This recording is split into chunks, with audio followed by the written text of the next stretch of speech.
Assalamualaikum warahmatullahi wabarakatuh. Kami dari kelompok 1 ingin membahas mengenai non terestrial dengan anggota kelompok Faisal Ahlan Rizaldi, Hafizuddin Kafaka, Muhammad Taufik Kamal Syekh Aziz, Ahmad Zaki Fadilur Rahman, dan Muhammad Insan Syarif Aminullah. Norm atau naturally occurring radioactive materials merupakan bahan alam yang ada di lingkungan sekitar atau yang ada di alam yang mengandung unsur radioaktif dengan merupakan deret uranium dan juga deret thorium. Norm sendiri dapat ditingkatkan seiring berjalannya aktivitas manusia. Aktivitas manusia dapat meningkatkan nilai norm. Semakin tinggi aktivitas manusia, maka semakin tinggi pula normnya. Dan norm sendiri dapat dikontrol dengan adanya technologically enhanced dengan cara mengenhance radioaktif yang netral menjadi radioaktif yang aktif sehingga dapat dimanfaatkan. Next. Norm terbagi menjadi dua. Yang pertama adalah akuastik melalui aliran air atau laut dan juga norm terestrial melalui tanah atau bumi. Norm terestrial sendiri memiliki dampak langsung dari norm terestrial yang biasanya menggunakan pupuk NPK dalam pertumbuhan tanaman yang dapat mengkontaminasi tanaman atau makanan pokok tersebut. Contohnya seperti jagung, ubi jalar, pisang, dan juga kangkung. Dengan cara pendeteksian norm sendiri menggunakan karakterisasi dari bahan menjadi tepung, sehingga radioaktivitas pada makanan dapat dideteksi. Yang selanjutnya akan dibahas dalam presentasi ini. Baik, selanjutnya salah satu contoh sebaran norm sebagai sumber radiasi background yaitu dapat dilihat kandungan radionukleida yang terdapat pada jagung. Dan pada penelitian yang dilakukan oleh Zhang Yixi untuk menentukan aktivitas dan dosis radiasi tahunan yang diberikan pada produk tanaman jagung, hal ini dilakukan di daerah Provinsi Ilam, Iran. Metode yang digunakan itu dengan mengukur aktivitas sampel berat kering jagung dengan menggunakan spektroskopi. Satuan yang digunakan untuk pengukuran aktivitas ini yaitu dikonversi ke becquerel per satuan gramnya. Lalu untuk radionukleida yang diukur yaitu ada cesium, radium, thorium, dan juga potasium. Baik, selanjutnya yaitu untuk hasil yang didapatkan aktivitas dikatakan pada tempat ini cukup lebih tinggi ya untuk semua sampel. Ini didapatkan dari rata-rata sampel dibandingkan dengan negara lain. Di sini terlihat untuk data radium, thorium, dan juga untuk potasium dan juga cesium. Walaupun lebih tinggi dibandingkan dengan negara lain, aktivitas ini dapat dikatakan masih di bawah batas aman. Menurut Anscir, di mana batas aman itu untuk radium sekitar 35 becquerel per kilogram dan juga untuk potasium sebesar 400 becquerel per kilogramnya. Dan apabila kita lihat besarnya rata-rata aktivitas ini disebabkan oleh beberapa sampel, ini memiliki nilai aktivitas yang cenderung lebih tinggi dibandingkan sampel lain seperti nilai J3 di sini. Dengan nilai aktivitas yang tinggi tersebut pula, maka nilai seperti dosis serap dan juga indeks internal dan eksternal hazard index, begitu juga dengan annual dose efektif ekuivalennya juga akan meningkat. Tentunya ini akan meningkatkan risiko pada kesehatan.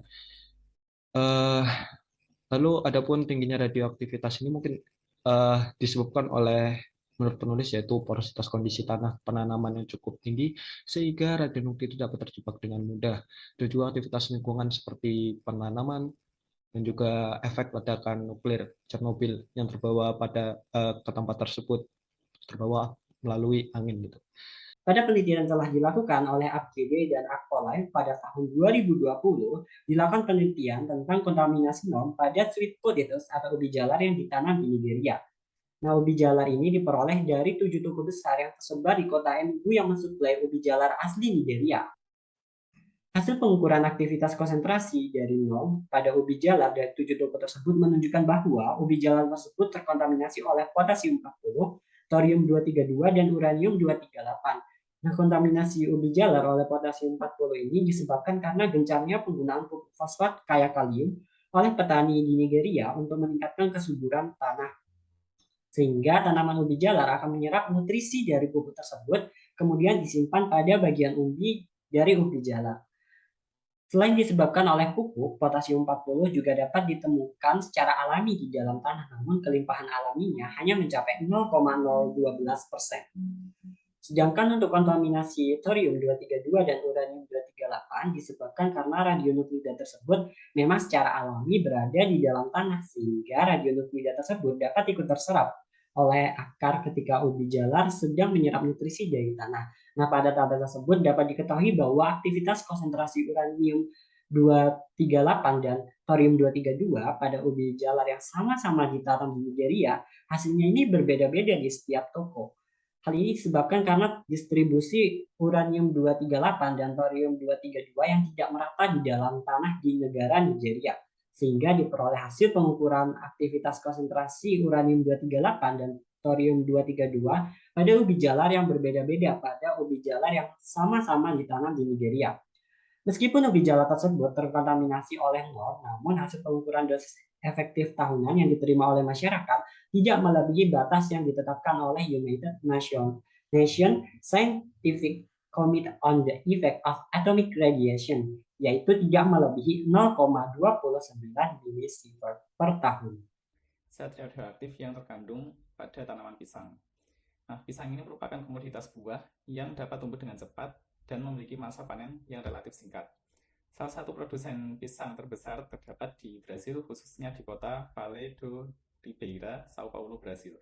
Nah, pisang ini merupakan buah dengan rata-rata konsumsi yang cukup tinggi, yaitu sekitar 11 hingga 31 kg per kapita setiap tahunnya. Nah, hal ini mendorong para saintis untuk menganalisa kandungan zat radioaktif, khususnya potasium 40 dari pupuk yang terserap ke tanaman pisang. Oke, next. Nah, penelitian ini dilakukan dengan mengumpulkan sampel pisang mulai dari tanah, pupuk, kulit, hingga daunnya. Selain itu, penelitian ini juga membandingkan zat radioaktif yang terakumulasi pada tanaman antara penanaman dengan media tanah tanpa pupuk dan tanah dengan pupuk. Nah, berikut ini adalah hasil pengukuran zat radioaktif pada pupuk dan pada daun pisang. Oke, next. Nah, dari hasil pengukuran yang dilakukan, diperoleh aktivitas zat radioaktif pada pupuk, daun, dan kulit pisang seperti pada tabel berikut.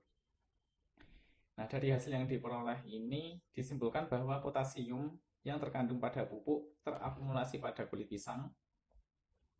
Selain itu, kontribusi isotop potasium 40 pada tanaman pisang ini menyumbang 0,5 mikrosievert dosis internal per tahun. Nah, dengan demikian dapat disimpulkan bahwa mengonsumsi pisang tidak akan meningkatkan dosis internal secara signifikan. Selanjutnya adalah tanaman kangkung, di mana dalam bahasa Inggris disebut sebagai water spinach dan memiliki nama ilmiah Ipomoea aquatica. Seperti yang kita tahu, kangkung mudah ditemukan hampir di seluruh negara di Asia Tenggara dan beberapa negara di Asia Timur dan Asia Selatan. Kemudian data sekunder yang kami peroleh adalah data yang diambil pada lahan pertanian kangkung di distrik Long Han, Provinsi Dong My, Vietnam pada tahun 2020. Dan berikut adalah data sebaran radionuklida yang diperoleh. Radionuklida yang diukur pada paper ini diantaranya potasium, timbal, radium, uranium, dan thorium. Untuk nilai aktivitas radionuklida yang terkandung dalam kangkung itu diperoleh sebanyak potasium yaitu 885 plus minus 62 becquerel per kilogram. Lalu untuk timbal 45,3 plus minus 38 becquerel per kilogram. Lalu radium 58,9 plus minus 64 becquerel per kilogram. Uranium 24,1 plus minus 27 becquerel per kilogram, lalu thorium 0,1 plus minus 0,002 becquerel per kilogram. Kemudian terlihat juga beberapa faktor yang dimungkinkan memberikan kontaminasi berlebih pada kangkung, seperti pada jenis tanah yang digunakan, pupuk NPK, air irigasi, dan debu polusi. Di mana dari data yang saya sebutkan tersebut, itu kontaminasi yang terbesar ada pada unsur potasium, di mana bersumber dari air irigasi, yaitu mencapai 3000 becquerel per kilogram. Dan kemudian ditunjukkan ada 5 grafik yang merupakan grafik jangka panjang dari kontaminasi tiap radionuklida pada tanah yang digunakan pada lahan kangkung.